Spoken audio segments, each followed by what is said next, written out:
po ay magluluto po ako ng kinamitisang bangus. Ito po ang mga sangkap. Bangus, pamintang durog, magic sarap, sibuyas,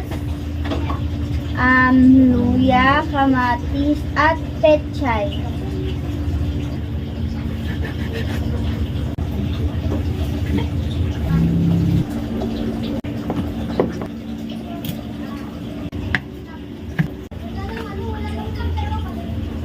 Limang baso ng tubig.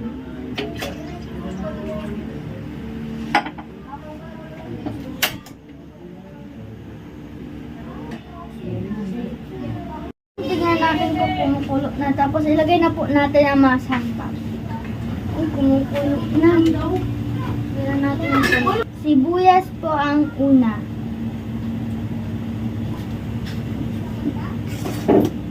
Isunod po natin ang luya.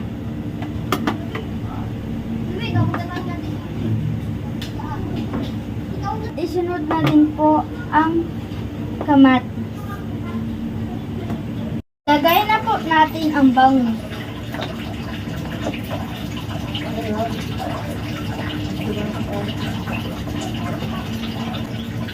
Takpan na po natin. Hintay na naman po tayo. Ngayon po, tingnan na natin po kung kumukulo na. Tingnan na natin. Atin po ilagay itong paminta. Pangit natin na. Sarap. Binuksan ko na po. Lagyan po natin ng asin.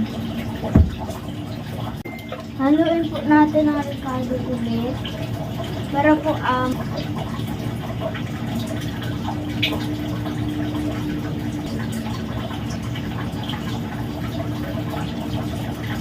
kulang po sa alat.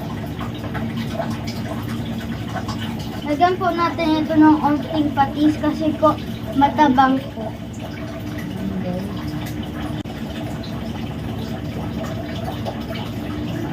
Tignan po pagka okay na po sa panlasa at ilagay na po ang pechay.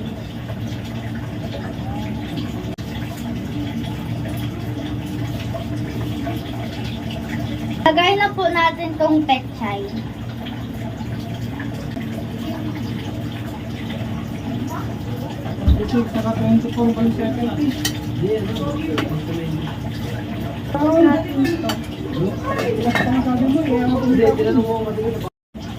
Akin na pong titignan itong gulay kung luto na po para patayin ko na po itong kalan tsaka mag-ahin na po.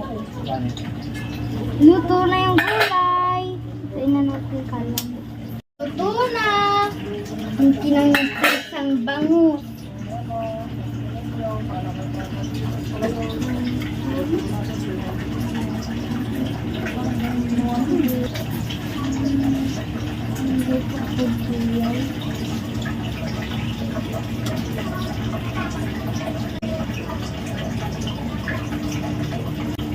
Ang the best pong sausawan nito ay ang patis with sile and calamansi. Kain na po!